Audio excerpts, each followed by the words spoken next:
I think familia yao waliona it is like I'm not ready to go to Ushago. And from there tukaanza tu disagreements tu kwa nyumba tu tuna argue tu over something small everything. So eventually babake alitumana akasema kuwa amelaani kijana. The reason is to why amelaani kijana ati ni juu ni kama aliolewa badala ya kuoa. Juu kama ni kuoa bibi nafaa kumsikiza. Usikize baba. Yeah. And actually those people, they were very bitter. Juu I came to realize that time that they were bitter. Juu babake aliniambia ati unafikiria wakati wenye nimekuja kwako nipate umenunua carpet mpya. Unafikiria ni venye huwa nafurahia ni. So the guy they were like so sasa wewe umekaa Nairobi. Wakati umekaa Nairobi, mnafikiria baba yenu huwa anapikiwa na nani? That was the first question yenye niliulizwa. Ya pili was ati ati mnafikiria nani huwa anatafutia baba yenu kuni.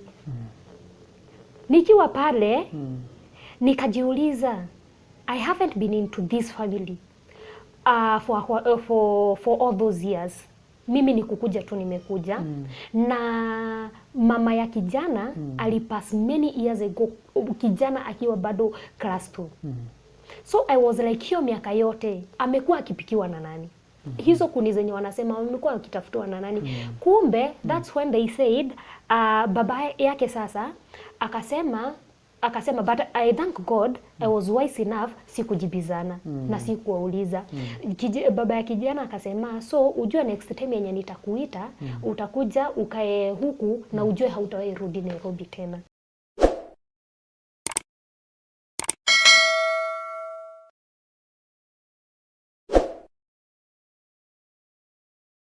Hi everyone, good morning, good afternoon, good evening. I greet you according to the time wherever you are receiving my greetings.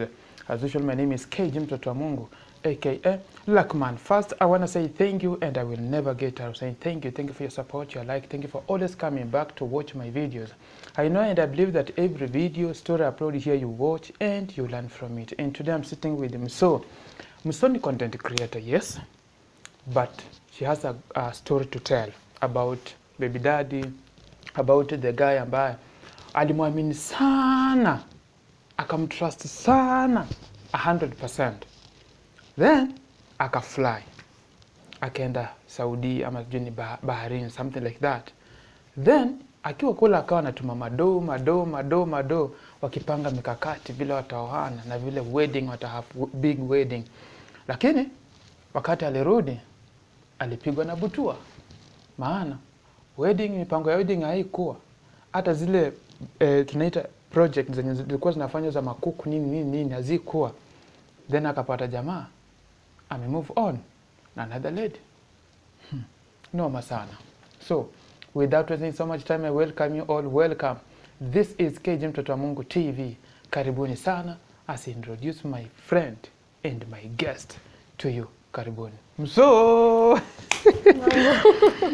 Hani unajua kuna vitu zingine ukiambia watu wako like ile happen aje. Hani umepanda tu ndege, ukiamini jamaa ukamwacha Kenya, ukaenda kuhustle. Ukawa unamtumia pesa, nunua kuku, fanya nini, mjipange mfanye wedding. So wewe ukiwa kule unaamini wedding ipo. Kurudi ukapata kumbe ilikuwa ni ndoto. Introduce yourself. Hello guys, karibuni. Leo tuko kwa channel ya KG Mtoto wa Mungu. So karibuni sana kwa show ya leo. And please don't forget to subscribe to his channel if it is your first time to watch this video. Karibuni sana. Pia uko na channel. Mbona useme yako? Unasema tu KG. Na mkitoka hapa mnaweza kimbia pale pangu, naitwa Lena Mso.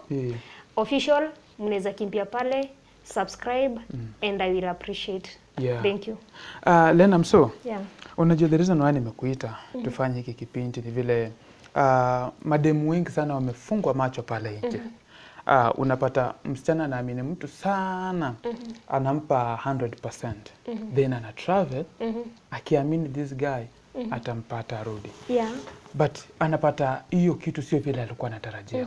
Sasa tupe your own story, ilikuwaje?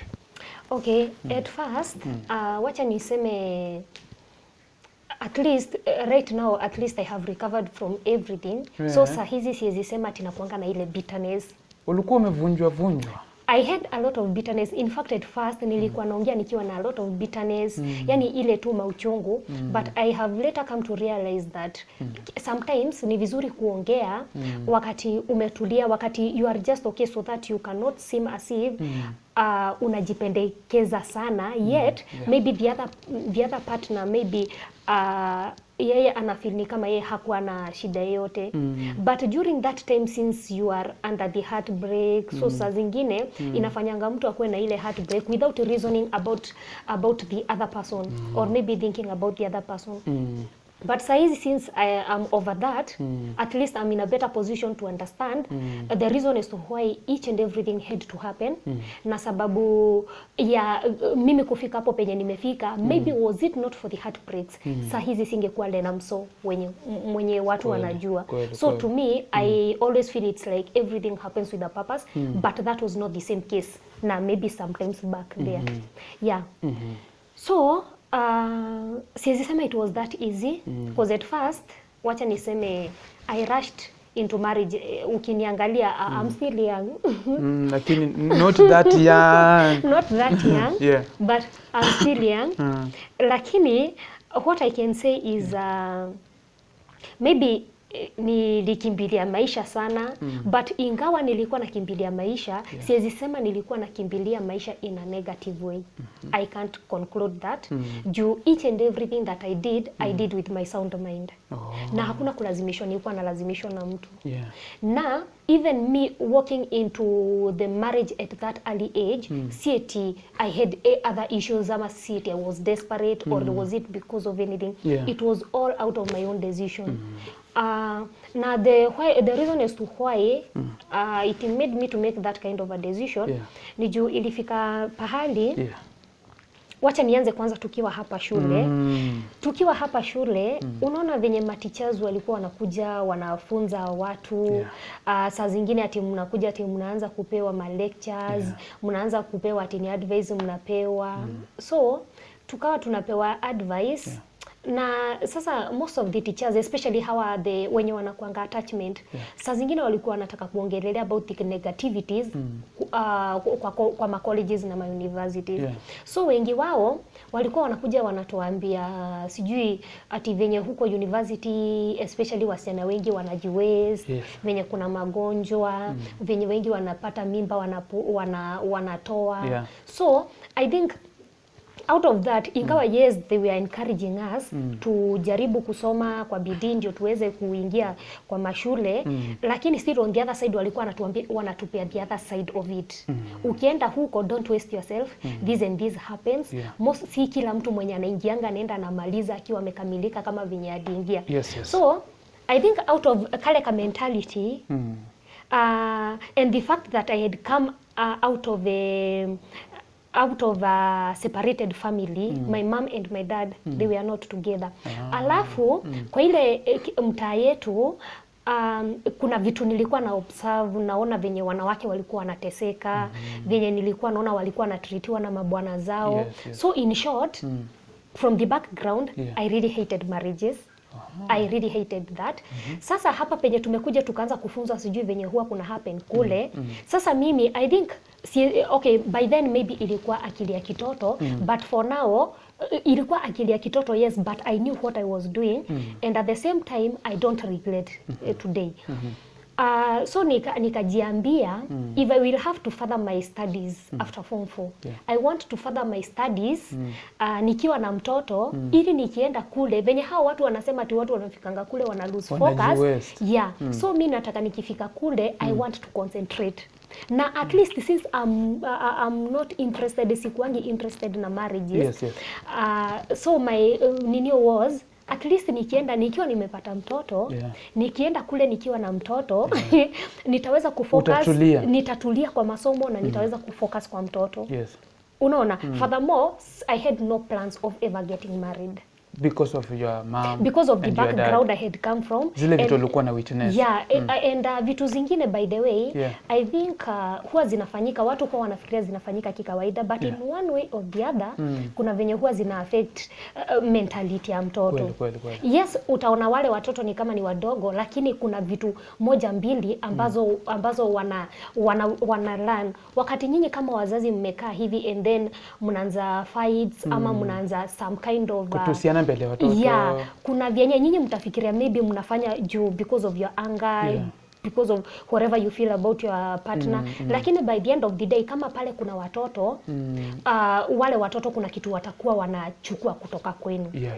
Unaona? So, just because of that, I hated kitu inaitwa marriage from the word go. But kama babako angetreat your mom very well ama good, haungechukia marriage. Okay, maybe ingekuwa hivyo. I think maybe ningekuwa na another kind of a good mentality, a positive mentality about marriages. Okay. Yeah, lakini I don't count, sitakangi still juu saizi I'm a grown up na still bado sieti nimeolewa, lakini sitakangi kuwa count juu the more you grow, the more akili yako pia ina grow, the more unaendelea kujua mbona hizi vitu huwa zinafanyika kwa familia. At least unakuwa in a position una understand wazazi wanafikanga pahali wanakuwa na disagreements. So at least sahizi sasa nimeelewa, so that means sahizi hata nitake kutoa ile mentality ya ile yenye nilikuwa nayo ya negativity, sahizi naweza itune. And sahizi I can work on it. So sitakangi kwa blame just because of my situation or because of my state. I don't blame them for that. But so hiyo time I happened to nilipata ball nikiwa form 4. Yes. And then nikipata ball nikiwa form 4, si eti sikujua. Ilikuwa kutaka kwako. Si hesitate niseme ati it was just by mistake. Hiyo nayo in fact even my parents I came to tell them later, si eti ni kitu ati it happened ati kama mistake. It is something that I do what I was doing. I knew what I was doing. Okay. Yeah, so my plan was nipate ball immediately nikimaliza shule, nikimaliza form 4, nipate mtoto. Yes. Nikipata mtoto, if I have to further my studies, I further my studies nikiwa na mtoto. Yeah. And then sasa according to then nilikuwa najiambia maybe that is what will give me more concentration. So that is what happened. Nikimaliza form 4 I think ilikuwa miezi, and I was very very keen. I knew what I was doing. Juu nilikuwa najua hakuna venye naweza pata mimba before maybe kitu kama January huku before nimalize nifanye exam. Na nilikuwa nataka nikitoka, sikuwa nataka ijulikane kama nilikuwa na ball. And actually nobody knew. Ndio maana huwa nasema sisemangi ati ilikuwa mistake. Ni kitu nilikuwa najua. So nikitoka I think ilikuwa miezi 3-4 hapo and nobody knew. In fact hata tukifanya exam, teachers walikuwa wanashangaa juu walikuwa wanaona mimi ni kunona badala ya kukonda juu ya exam. So tulimaliza and kutoka hapo nikaenda nikatafuta kazi ya nyumba, nikaenda nikafanya. Kwa ile kazi ya nyumba, since I knew what I was doing and it was something that had been planned, mimi hakuna pahali nilikuwa nimewekea baby daddy kwa budget ya mtoto. So I had to work, nijipange mimi kivyangu. As in short, I never kept him at yani ile yenye ati unafanyanga ati ni lazima sasa ati this man to be there for. Huyu mwenye alikupea mimba ni mwanafunzi mwenzako ama ni hakuwa mwanafunzi? Ni a guy to from outside? Yeah, he was just from outside and he was working. Yeah, obviously hakuna venye ningezana student. So nilitoka nikaenda nikafanya kazi, kufanya kazi nikajipanga. Sasa nilitokanga nyumbani hiyo wakati, nimeenda nikafanya kazi, nikajipanga, make sure nimechukua NHIF. Yani in short, nilijipanga mimi kama mimi. Nikachukua NHIF. Kilinoma ulitoa wapi na saizi una mtoto?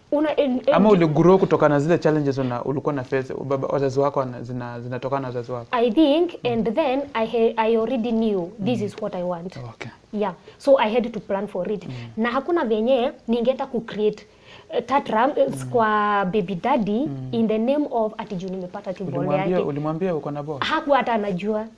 Nilipata na nikanyamaza. In fact, from then I started disconnecting myself with him. Hakukuuliza na wewe? Alipokuwa anauliza nikamwambia, akaniuliza nikamwambia what I wanted from you nilishapata, so I don't think I'm interested. Yani ushawiona umegrow na ile mentality ya kuchukia anything to do with men, anything to do that sort. I really hated. So even by then I never thought of it, and I never minded.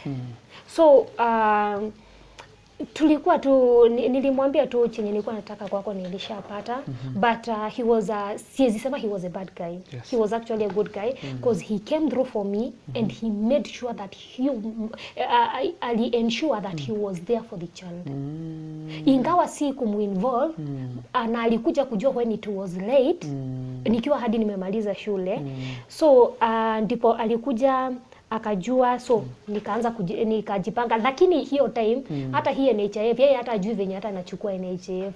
Pesa ni yangu, kila kitu ni changu. Kuenda kufanya shopping ya mtoto pesa ni yangu, hakuna pali nilikuwa namkauntia. So venye ilifikanga sasa due time ya mimi kupata mtoto, that's when I felt maybe now I needed now, hakuna venye ningepatia kwa wenyewe nikifanya kazi. So I felt maybe I have to move out. So to move out, since the guy himself, he was responsible enough, siwezi mcounter ati niseme alikuwa irresponsible. So I shifted from where I was working, I came to Nairobi. That is how I came to Nairobi. Kukuja Nairobi, tulika only 1 month. Actually, tulika only 1 month. Nikapata mtoto the following month. The same guy? Yeah, with the same guy. Yeah. So nikapata mtoto, but kwa hivyo tuseme pia ulikuwa umefall in love na yeye kimpango. Okay, before ufikirie kupata mtoto na mtu, ni lazima ukue you have some feelings for that person, because hautaenda ukizana kila mtu. Unajua kuna mwingine anatuambianga hata si kumpenda, ni mtoto ndio nilitaka kwa si mwenyewe ni handsome, sijui nini vitu kama hizo. Unasikia hata akisema hiyo? I think me nayo before nifike that point ni lazima kwanza no matter what, siwezi zaa tu na mtu just because ati mtu ako tu hivi na hivi. First you have to have that feeling towards that person. Alafu tena if you know what you are doing, hakuna venye utaenda kwa bed na mtu ambaye you have no feelings for that person. So when I say I had no feelings for that guy, I will be lying. Yeah. So nikaenda, lakini hata tulipoanza kuishi, he knew that was not marriage. He knew that. Ilikuwa tu kama mistake. Ilikuwa tu tuishi, and then I remember he once begged me na akaniambia, Lena, just promise me hautawahi niacha. Juu alikuwa anajua mimi nikilea mtoto akikuwa mkubwa ni hivyo. And na ujue I knew what I was doing. Nobody in my family knew. In fact walikuja kujua mtoto akiwa ashazaliwa akiwa na wiki ngapi? 2. Hata nikushangaa walikuwa wanashangaa. Huyu wa pili. Yupi huyo? Huyu mtoto tumepata naye wa pili. Huyu ama ule wa kwanza? Huyo mtoto wa kwanza. Sina mtoto mwingine mimi. Yeah. So that is venye nilikuja sasa Nairobi. So umeniambia wakati alikuja kama uko Nairobi, ukapata mtoto wa pili the same guy. Ama si unasema hivyo? I came to Nairobi, nilipata mtoto 1 month. Sasa nilikuja nikiwa due kupata mtoto. Yeah, so kukuja ndio nikakuja nikapata mtoto after 1 month, and then from there tuka continue na maisha. Haya, ku continue na life, obviously I knew that was not a marriage. But tulika, the guy, he was a good guy. He took his responsibilities. Siwezi mtoa makosa. We stayed for a while, and then since mentality yangu haikuwa kwa ile ndoa, yani I had other plans. I had a lot of plans in life. So ulikuwa tu pale tu kusukumilia tu. Nilikuwa pale kusukuma maisha, and then huyu mtoto akue mkubwa. Yeah. So venye mtoto alifika pahali akakuwa mkubwa, so as we continued, kuna venye ukiishi na mtu ingawa you are not there, kuna vitu huwa zina develop kama sasa. Hakuna venye tunaweza kuwa tunaishi pamoja, and then maybe the relatives wako tu ile mtaa wanajua nimepata mtoto, mtoto amenimiwa kwao, and then they just don't be bothered. So they were bothered na so according to the people, that was marriage. Come we stay, wacha tuite hivyo, because that is not marriage actually. but they knew that was walikuwa wanajua tuko pamoja, so zile my introduction, jamaa alikuwa amekuja kwetu, tukafanya introduction, and nilikuwa nimeenda kwao tukafanya introduction, but now the problem came in after a while. Nini saa zingine inafikanga pahali unafanya tu maamuzi, hapo umefungua wanaume macho sasa. Ukikaa na mtu karada. Si wote. What I can say is the guy himself, he already knew, so hakuna kitu mimi nilikuwa namficha. So he knew I was not into that marriage. He knew that.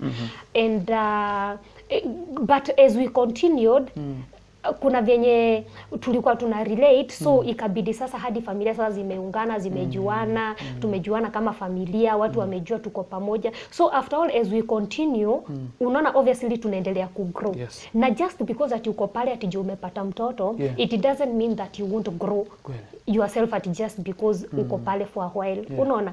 And then by then inafika pahali unakubali the situation, unasema let me just settle. After all, haina nini, although I had other plans. But after a while, tuliendelea hivyo. So familia ya kijana, madharau I think ikaingia. Madharau kuingia, iliingia that was mtoto amepata, mtoto wangu akagonjeka. But aligonjeka for a while actually. Na kuna shop nilikuwa nimefunguliwa na my parents. Sasa ile shop ilikuwa inatusupport sisi wote wawili, both the guy and me, lakini I think it's like the family of the guy, they were not okay with it. So wakawa ni kama it's like ni mimi nimeoana badala ya kuolewa. Unaona? So wakaanza hizo dramas. Venye drama zilianza kuzidi, siku moja tukaenda ushago, it was on a Christmas day, tukaenda ushago. Kufika ushago, nilipata I think it was something that was organized, lakini sikuwa najua. Tulienda nikawekwa kwa meeting. Sasa my relatives wote wameitwa, nikawekwa hapo. Kitu ya kwanza kuulizwa, niliulizwa sasa, hiyo ndio ilifanya sasa nikumbuke, Lena, remember you were not ready for marriage. Sasa hiyo ndio ilihit sasa kwa akili. Juu sasa for the rest of the time nimekuwa nikiconcentrate tu na mtoto na kulea na familia and everything. And obviously as you are there, you are just performing every wifely duty yenye unafaa kuperform. So tukiwa kwa hiyo meeting ndipo wakaniuliza, Lena, umekaa Nairobi, baba yenu, so the guy hana mama, ako na baba peke yake. So the guy they were like, so sasa wewe umekaa Nairobi, wakati umekaa Nairobi mnafikiria baba yenu huwa anapikiwa na nani? That was the first question yenye niliulizwa. Ya pili was ati ati mnafikiria nani huwa anatafutia baba yenu kuni? Nikiwa pale nikajiuliza, I haven't been into this family for all those years. Mimi ni kukuja tu nimekuja. Na mama ya kijana alipass many years ago, kijana akiwa bado class 2.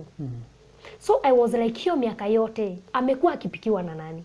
Hizo kuni zenye wanasema amekuwa akitafutwa na nani? Kumbe that's when they said baba yake sasa akasema but I thank God I was wise enough sikujibizana na sikuwauliza. Baba ya kijana akasema, so ujue next time yenye nitakuita utakuja ukae huku na ujue hautawahi rudi Nairobi tena. Sasa hapo imefika pahali sasa umeanza hadi kupangiwa maisha. Unaona? Sasa hapo ndipo sasa ilihit akili yangu, Lena, remember even you were not ready for this from the word go. Alafu sioni venye I can kill all my dreams. Yani nitupilie tu kila kitu ati nikuje tu nilete ushago. Mind you, I'm still young, kijana bado ni young. Alafu kijana at his age ni mwache Nairobi, mimi niende nikae ushago. So to me it was not adding up. Na ni kitu hata siwezi encourage mtu. If at all the two of you have no problem, na kama hamngangani sana kimaisha Nairobi, sioni kama kuna haja ya kuenda nyumbani juu. Tukae tu nyinyi wote hapa. Yeah, tukae sisi wote hapa. And then making the matters worse, tuko Nairobi, but I personally am managing myself. Juu si unaona niko na shop. So I'm in a position to renew myself. Sasa niende nyumbani, hakuna kitu naenda kufanya. Ni uende tu ukaange tu hapo kupikanga tu na kukula. So to me it was not adding up. So one thing nikaona these are people wenye wanataka kwanza uwe ndoto zako. Maono yote yenye uko nayo iishe tu hivyo. And I was like I was not comfortable with it, but si kusema. Nilingoja waka disperse, ndipo nikauliza kijana, wewe wakati tulianza kuishi, hata kama ni kunioa, ulikuwa unaniolea babako? Hapana. Mimi ni wako, sifai kuwa niko hapa tinapikia babako. Kama tuko ushago fine, tutapika. Lakini si eti wewe uende, mimi niishi huko. Si eti nitoke Nairobi, nikuje ati nipikiange babako. Sasa nitakuwa bibi ya babako, nitakuwa bibi ya babako ama bibi yako. Unaona? So nikamuuliza, akaniambia, we wachana na wao. We hata usimind. Unaona? And actually the guy was on my side. Hiyo nayo hapo pia siwezi mtoa makosa cause yeye he was supporting me, he was on my side. Although wakati walikuwa wanaongea yeye alikuwa amenyamaza. Na obviously maybe he did that because of the respect. Alafu tena si vizuri kujibizana, so si kumchukulia kwa makosa. So but I told him there hata before turudi Nairobi. Nikamwambia ujue personally mimi na ushago it's a no. Nikamwambia kama nikukuja ushago not unless okay we are different tribes. Sitashinda nikitaja this tribe isikae ni kama tribalism. But he is a different tribe from mine. Alafu sasa sisi tunaamini mwanamke ni kujituma. Wale wanaamini ni ukipata mwanamke sana sana juu hata ukiangalia hadi makazins wake, uncles wake, wote mabibi zao wako nyumbani. Wanaume ndio wako Nairobi na wanaendanga ushago once in a while. Sisi wanaendanga openly. Maybe December peke yake. Mind you, mimi mwenye niko Nairobi na ninaona hao watu, I can see their behavior. So I'm like, mbona mimi ni take that risk kuenda kukaa kule and then niache huyu pia and then I join the same nini. So I was like no. Hiyo nayo siwezi kubali. So nilielewa from where he comes from. But nikamwambia hiyo nayo kwangu mimi haitawezekana. Haiwezekani. So tulirudi Nairobi, but kurudi Nairobi, I think familia yao waliona it is like I'm not ready to go to Ushago. And from there tukaanza tu disagreements tu kwa nyumba tu, tuna argue tu over something small, everything. So eventually babake alitumana akasema kuwa amelaani kijana. The reason is to why amelaani kijana ati ni juu ni kama aliolewa badala ya kuoa. Juu kama ni kuoa bibi nafaa kumsikiza. Usikize baba. And actually those people they were very bitter. Juu I came to realize that time that they were bitter. Juu babake aliniambia ati unafikiria wakati wenye nimekuja kwako nipate umenunua carpet mpya. Unafikiria ni venye huwa nafurahia nikiimagine nyumbani hata hamjajenga. So I was like, is it my responsibility kukuja kujenga? Si ni kijana wako. Ni kijana wako. So and then by the end of the day my side, okay, sisemi hivi in a bad way, but I can say that my family they were playing the biggest percentage. Juu hiyo pesa yenye niliweka hiyo shop nayo, madhe walikuwa wanataka kunipeleka shule. Nikaulizwa unataka shule ama unataka kazi? Nikasema sasa mimi nikasema nitaweka kazi, nikiweka kazi I will save niende shule, nijipeleke shule mimi mwenyewe. So that was my plan. Nikawaambia at least mi wakiniwekea kazi shule nitajipeleka, bora at least nikienda shule I will be having something that yenye itakuwa inanisupport hadi kwa nini. Unaona? So that was my plans, but the other side of the family they couldn't get that. Na hawangeelewa hiyo. So wakati ilifika hadi sasa mzazi akaingililia akaanza kuongea such bitter words. Ati hadi akasema ati yeye hata yani akamfanya nini ni kama akamdenounce kuwa son wake. So it was like because of you. Yeah, just because of me. So I was like furthermore I was not even into this. Sasa imeanza sasa kuhit sasa kuniregesha sasa kwa ile mentality marriages. Una imagine ya wazazi wako unaona kama inaenda kukua to the same thing. And then sasa and I was like no. I can't allow this to be. So I decided to walk out of the marriage. So nikatoka, sijui hata hiyo inaitangwa marriage ama inaitangwa aje? Hiyo kama inaitangwa aje? Okay, whatever hiyo. Ya kukaanisha. Yeah. So nikaamua tu nitoke. Nilipotoka, nilichukua mtoto nikapeleka nyumbani. At that time, I knew very well, mtoto saizo anatembea. Mtoto saizo ameenda hadi ni mtoto anaweza pelekwa shule. So at that point, I knew it was not to be a big burden to me or either to my family, because I knew huyo mtoto akienda shule, at least sitashindwa na kugharamikia matumizi ya mtoto. And then from the word go, and that is why sometimes I always advise lady, okay, sijui ni kuadvise juu siku hizi watu wengi hawatakangi kuadvisiwa, mtu anatakanga kufanya chenye anataka. But I always count it to be wise, before upate mtoto ama before you get to bed with a man, you should expect two things. Either ugonjwa ama mtoto. Hakuna venye utakosa moja ya hizo. Unaona? Na sipo kuja hizo mbili. Haya, zisipokuja hizo mbili, either itakama along na either a heartbreak obviously hazikosangi, unaona? But immediately wakati wewe kama mwanamke umeenda kwa the reason as to why I'm saying this ni juu, utapata most of the ladies wanasema, oh sijui I was with this guy, I got pregnant for him, sahizi anaruka mtoto.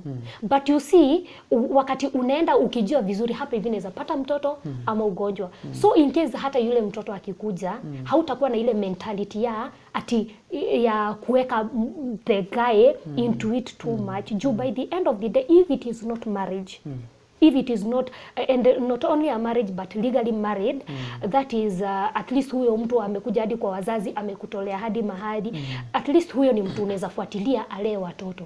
Lakini huyo mwenye mmepatana mkamaliza ukashtukia uko na ball, so most of the time nimeona a lot of ladies na wote wana create a lot of dramas just because you got pregnant for a man, yet the man himself, he was not even ready for it. He was not even ready for the responsibility. So to me, I never felt as if it was a big burden. After all, it is something that I expected.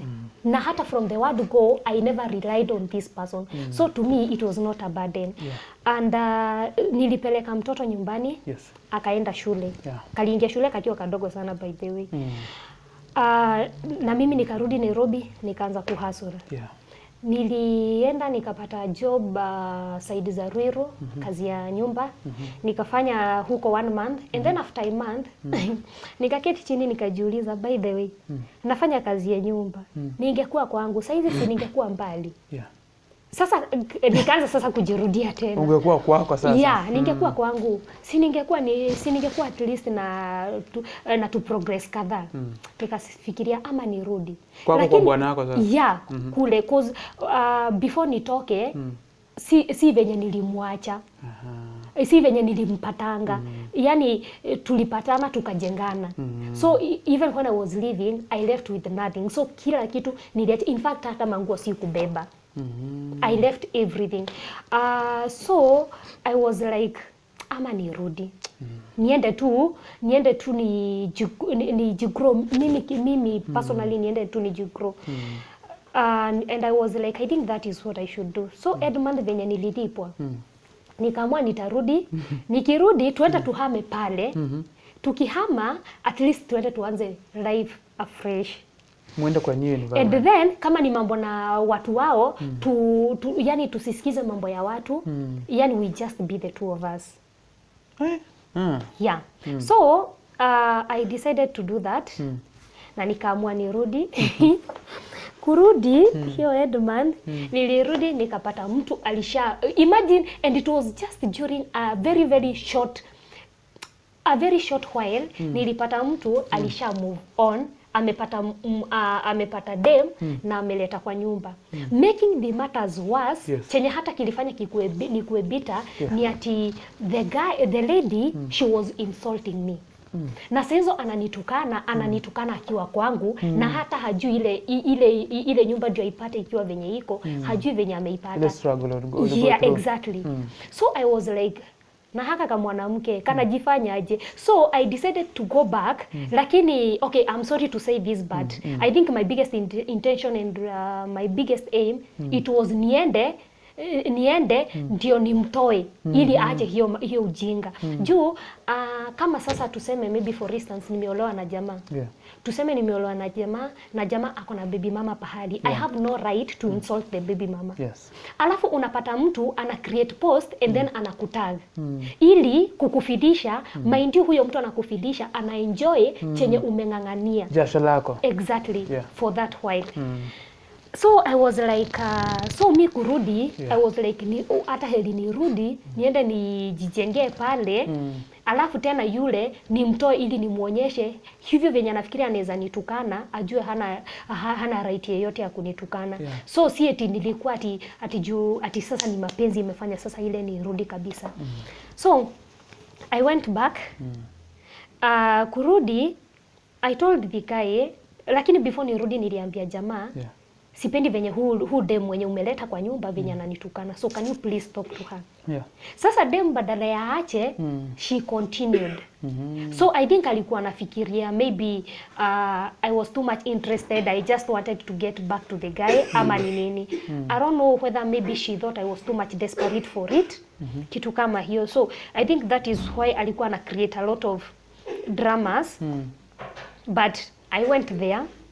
Nilienda, nikaingia kwa nyumba, nikampata ako hapo. Jamaa akatoka job, akakuja in fact they never knew that I was to go. Alishtukia tu nimeenda. Kuenda dem alitoka. Akatoka dem alitoka akaenda. After that venye nilienda, I never questioned anything, I never asked anything. Niliketi tu chini nikauliza jamaa, so kati yangu na hu dem ni nani unataka? Yes. So jamaa akasema one thing, wewe siwezi kuacha juu uko na ni meza na wewe.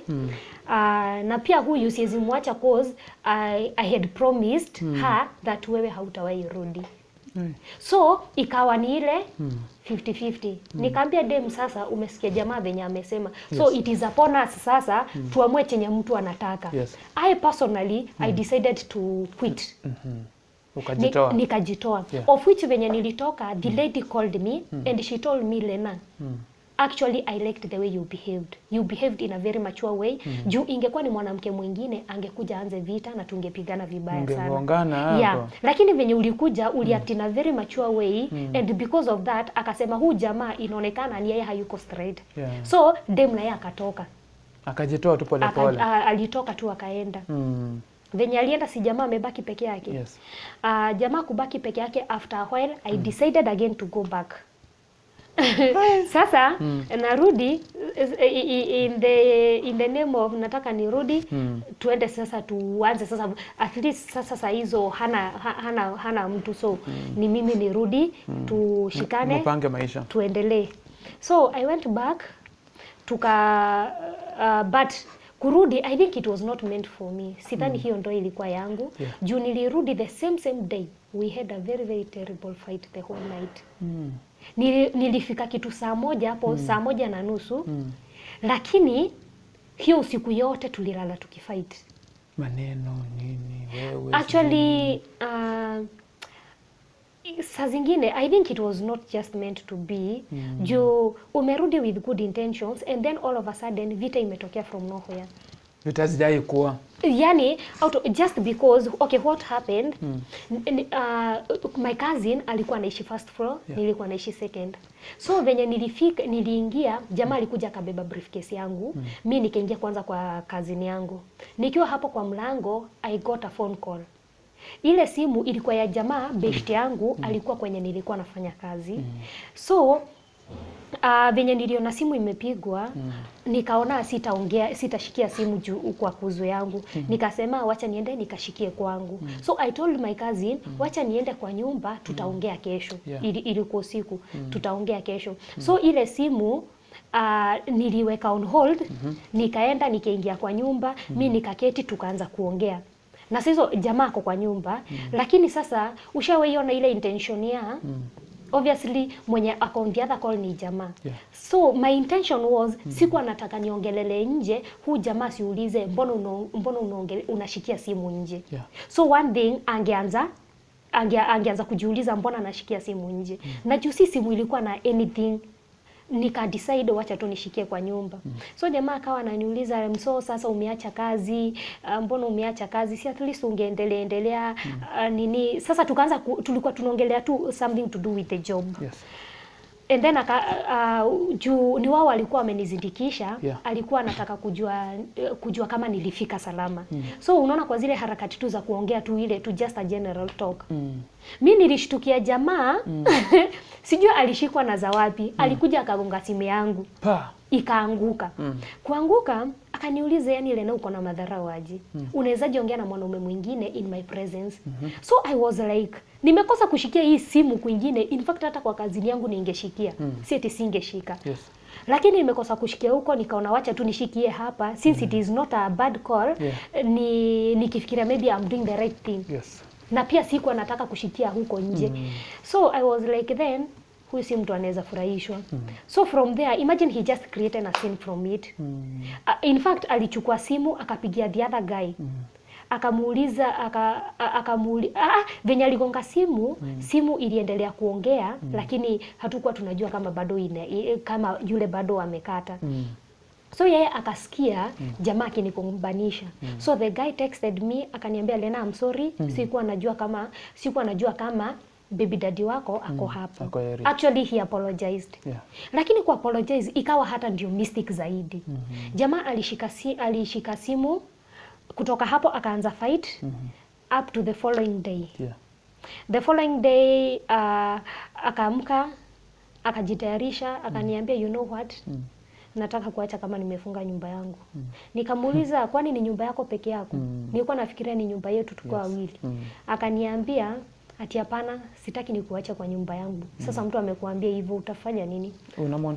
Unamuondokea tu. So mimi nikaenda kuoga juu nyumba zilikuwa zilikuwa single, so washroom zilikuwa nje. Si mimi nikaenda kuoga. Kurudi nilipata jamaa amenifungia na nje. Akaniambia niende. Sasa hizo anakuambia uende, uko na towel. Nguo zako ziko ndani. Nguo ziko ndani. Nikamwambia basi nipatie mimi manguo zangu niende. Akaniambia kwa hii nyumba kuna kitu unatoka nayo. Hata hiyo nguo hautoki nayo. Do you know, was it not for my mom's intervention? I don't know what could have happened. Juu jamaa niliongea na madhe, and then jamaa ni mtu alikuwa na respect my mom very very much. So venye alisikia nimepigia madhe, akaamua kuni hijack mwanzo. So akapigia mam, akaambia madhe, unajua Lena kuna madharau sana, anaongea sijui na mwanaume mwingine kwa simu nikiwa hapo. So madhe akamuuliza, sasa hiyo ndio sababu yenye inafanya umfungie nje kama hana nguo? Basi kama umechoka na yeye ama kama hamtaki kukaa pamoja, basi we umpatie nguo zake atoke aende. So nikaingia, nikavaa na nikapaka nguo zangu kwa briefcase. So nilibeba tu nguo zenye tu nilikuwa nimekuja nazo the previous day. The briefcase tu venye ilikuwa. So hizo zingine zote zenye nilikuwa nimeacha mara ya kwanza bado sikubeba. So I left everything. But he was so dramatic. I came to see the other side of him, and the most dramatic part of him, jo alichukua birth certificate ya mtoto. Akakani kama sasa anataka kuifungia, hataki nitoke nayo. Unaona? So my mama akamwambia, wewe mpatie birth certificate since mtoto sasa hayuko hapo na mtoto atahitaji hii juu ya shule, wewe mpatie tu birth certificate aende. So that is what the guy did. Akanipatia birth certificate. Nikatoka, lakini hakuwa anataka kuniachilia tu hivi hivi. Making the matters worse, I think saa zingine nyinyi wanaume huwa mnaona sisi wanawake tukiwa so dramatic, lakini pia nyinyi wanaume you have your other dramatic side. Juu huyu jamaa sio wote, lakini si wote actually. Isikuwe sasa ulipatana na huyo ukaona wote wako hivyo, ama uliona baba yako unyatreat mama yako na ukapatana na huyo ukaona sasa wote wako hivyo. Some sisemi ni wote, lakini some of them just maybe a certain percentage. So alifika point hakuwa anataka hadi niende peke yangu. Ni anizindikishe, aache kama nimepanda hadi gari za kwetu, aache kama hadi gari imeondoka. Ahakikishe nimetoka Nairobi completely. Nimeenda completely. I'm nowhere to be seen. And then before nitoke alichukua simu yangu akabaki nayo. But before nitoke, kwa sasa alikuwa ilifika pahali hadi ikawa hiyo asubuhi kukawa na fight sasa ile ya mateke, magumi, makofi. Alafu tena makosa ni ati alipigia yule jamaa wajana usiku. Sasa hiyo story nilikuwa nafikiria hata iliisha. Alipigia yule jamaa akamuuliza, wewe ulikuwa unajifikiria wewe ni mwanaume sana. Na ili nikuonyeshe wewe si mwanaume. Nataka nifukuze Lena akuje kwako uwe unampatia chenye nilikuwa nampatia. That is what he told the guy. Akamwambia, na if you want to dare me, niambie kwenye uko saizi nikuje nikupate tuonane tuonane kiwanaume. Sasa unashindwa hiyo yote. Inafikia uko and you are a man. So I understand maybe he was angry, but still it was not the best thing to go about it. Yes. Juu yule mwingine alikuwa anashangaa. Hadi yule mwingine akamuuliza, bro, sasa wewe mbona unafukuza mwanamke wako ati juu ya kitu yenye hata hizo ni vitu hata mnafaa mketi chini muongee mmalize hiyo story. Akamwambia ati hapana, si umetaka kunionyesha wewe ni mwanaume, ati nataka kuje kwako wewe unampatia chini. Alafu anaambiwa usimchape sasa, wewe basi wacha tu atoke basi aende kwenye ataenda. Anasema ati nitamchapa sasa hizo anasema nitamchapa vizuri, nimeekelewa makofi. Ati nitamchapa vizuri, ufanye venye unaweza fanya. Kwani unaweza fanya nini? Ati si uniambie kwenye huko nikuje nikupate. Unaona? So he started that kind of dramas. But finally I managed, nikatoka, and that was it, and that was the end of it. So so baadaye alirudi akaanza ku apologize, akakuja hadi akapata pasta wangu, akawa anamwambia nataka turudiane, but since I was not into it from the word go, si kutaka kuiforce, and then venye tuliachana the last time na zile kios zote, I think I was just fed up, and then kuna ni vizuri ukiishi na mtu you be in a position to understand that person, because the more you are in a position to understand the person, the better for you, because utajua venye utaishi na huyo mtu. I'm the kind of a person, once I give up on something, ni hivyo, sikuangi yule mtu wa kujirudia ama nini, nikimalizana na kitu nishamalizana nayo. So wakati alikuwa anakuja nilikuwa nisha give up, nilikuwa nisha achana nayo kabisa, so and I decided to let it go completely. Akajaribu kunibeg, akakuja nyumbani, akalia, but I was like no, nishatoka, and then sikuangi mtu wa roho mbili, na kuanga mtu kama ni hii, so hakuna kurudi nyuma. So that was it, but from then tulicut off hadi ile okay, personally nilimwambia after all, by the end of the day you are my baby daddy. So in case you feel that you want to take care of your child, just feel free. Uenda nyumbani, enda uone mtoto, ukitaka kusomesha we enda usomeshe. I will have no problem with that. Na hapo ndio sasa and then and then I had to make everything clear to him. Nikamwambia just because tumekosana haimaanishi sasa umekosana na mtoto ni wako, na hata niende niolewe hata kwa ndoa ngapi, yule bado itabaki kuwa damu yako. So sikumwekea baria, but for him he was the kind of a person who was so jealous juu unaona mi personally sina shida na yeye, and maybe was it not for the chaos, maybe tungekuwa in a position tungeelewana kidogo, lakini out of zile dramas alionyeshana nikaona he still not mature enough, so I sikutaka completely, but I set him free. Nikamwambia ukitaka kwenda kuona mtoto, everything you can just feel free. Sasa makosa and this is where the biggest part, most of these men they always fail. Juu mtu amekuweka free, uko na access ya mtoto, lakini sasa huyo mtu hataki that parenthood. Do you know what the guy said? He said, mimi kama nikusaidia mtoto labda nisaidie mtoto mkiwa kwangu, lakini siwezi saidia mtoto akiwa kwenu. Sasa ikawa sasa ameingishia hadi mtoto hapo. So mtoto ako na makosa gani hapo? Hana makosa. Now the good thing is that personally sikuwa give up na mtoto wangu. Mimi personally si eti ningechoshwa na mzigo wangu. Nikizaa nilikuwa najua. So I was very very much okay with it.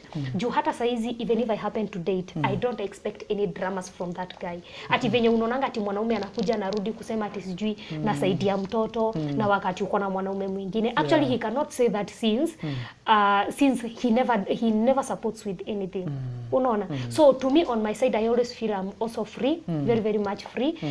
Juu ingekuwa ana support hata yeye itakuwa ni kama ananifungia. Juu every time I want to move on, atakuwa anaingilia katikati in the name of tuko na ile parentalhood.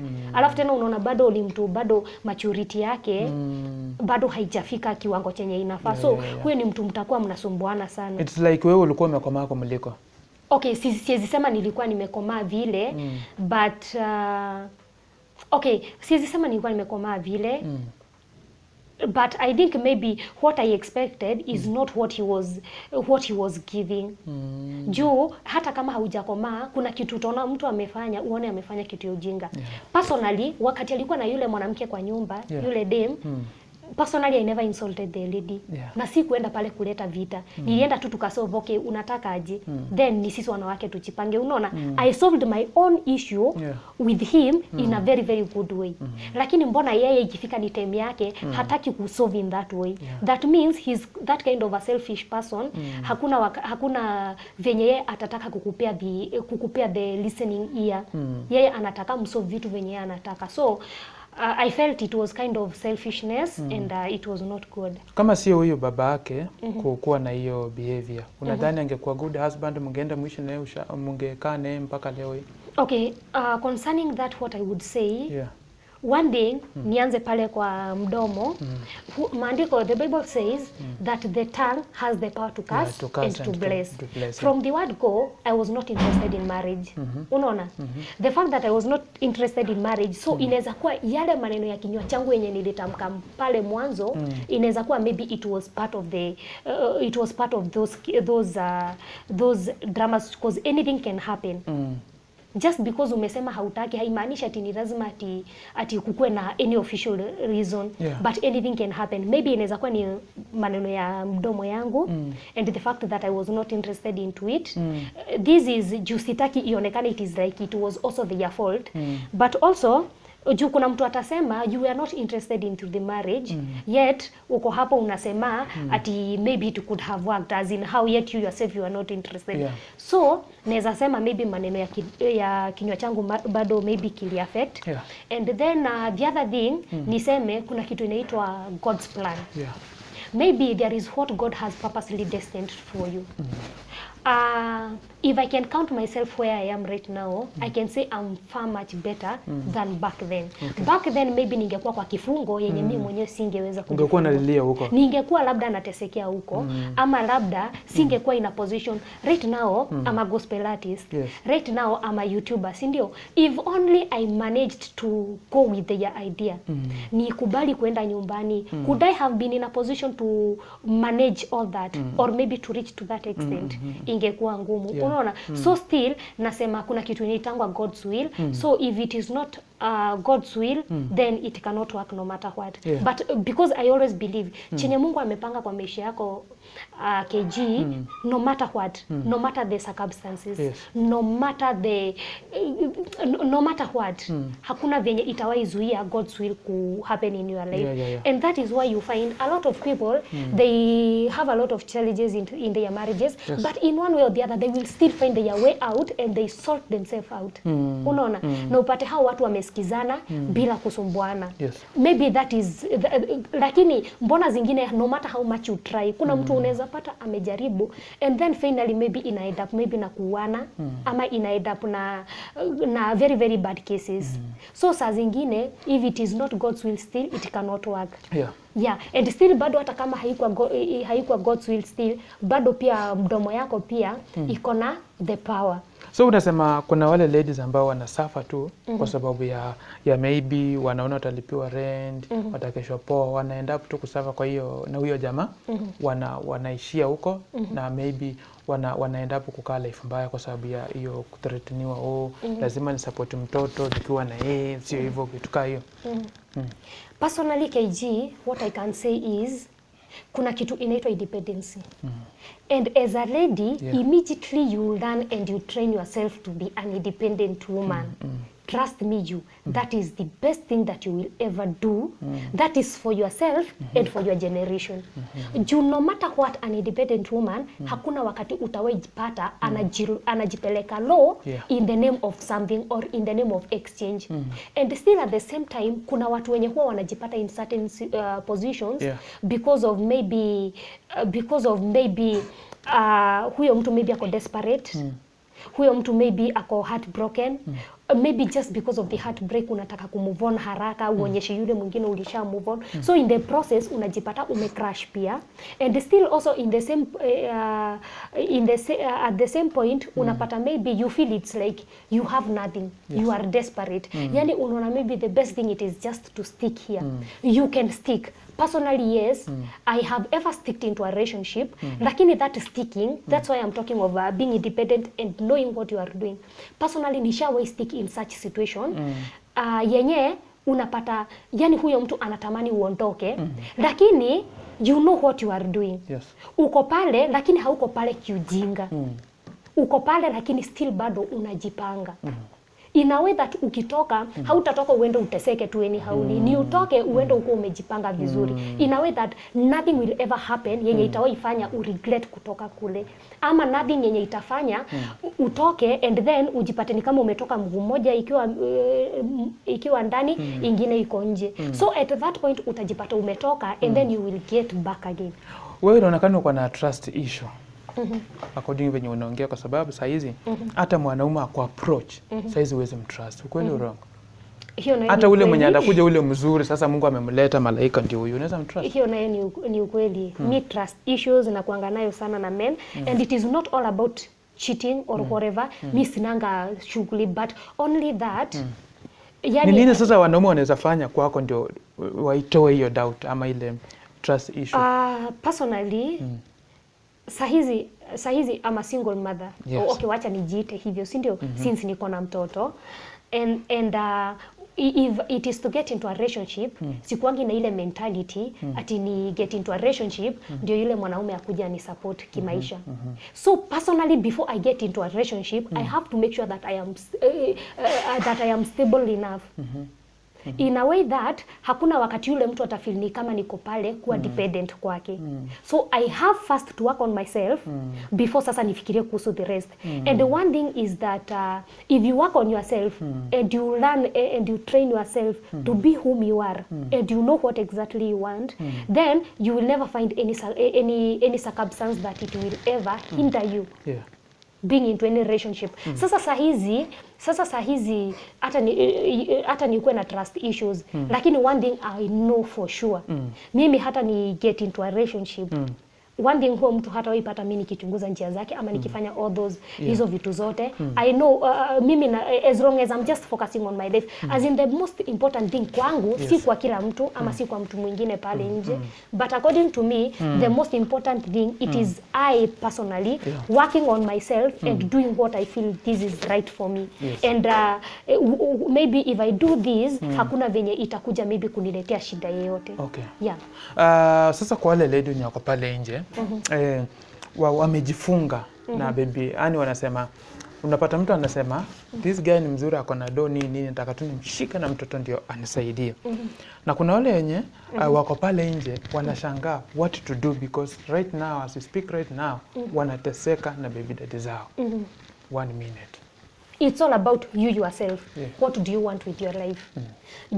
If you know exactly what you want with your life, hakuna venye, sioni venye utakubali a situation ikukwamize. Yes, I understand kuna mtu hananga another solution. Yenyewe huyo mtu hata ukimwambia atoke, anashindwa ataanza wapi. Na actually mtu kama huyo, hakuna venye naweza kuja nimwambie atitoka huko, ati usikubali kufanywa hivyo. What I can tell that person, just be smart, be wise.